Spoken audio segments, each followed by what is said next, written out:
Sa iban pang nga balita, intensibo nga operasyon batok sa nagagamit sang modified muffler kag on-road parking ginapatuman na sa Iloilo City. Si John Sala nakatutok live sa Valeria Street, Iloilo City. John?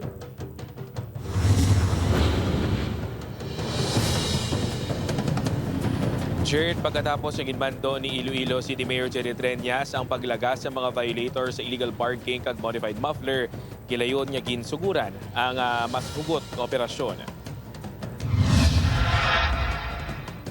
Ginapatuman nga ang hugot ng operasyon sa Iloilo City Traffic Management Unit kag Iloilo City Police Office Traffic Enforcement Unit sa pagpangdakop sa mga nagagamit sang modified muffler o tambutsyo nga nagatugas ang gahod sa mga dalanon. Subong 2024 naglabot sa 95 ka mga modified muffler na nakumpiskar sa ginpatigayon nga joint operations ang ICTMU kag ICPO TEU. Sa damnag lang ginmando ni Mayor Jerry Treñas ang giyera kontra sa modified muffler kag illegal parking sa syudad sang Iloilo. Suno sa ICTMU kalabanan sa mga nakumpiskar ang giyera sa dalanon sa Mandurriao kag Haro.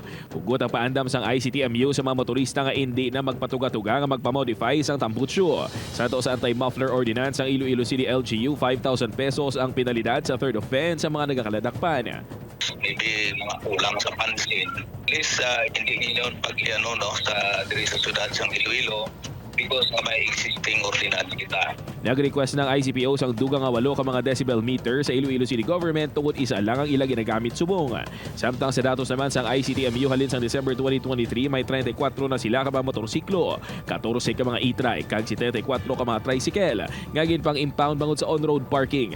Apang napulo pa lang ka mga four-wheeled pasaka ang mga salakyan ang natikitan. Suno kay Garbanzos initungod nga ang mga nagabayular nga on-road parking ang mga salakyan kalabanan ang wala sang driver.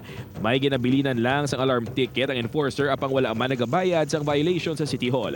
Gani ginaduso sang ICTMU nga ipatuman liwat ang towing and clamping ordinance sang syudad.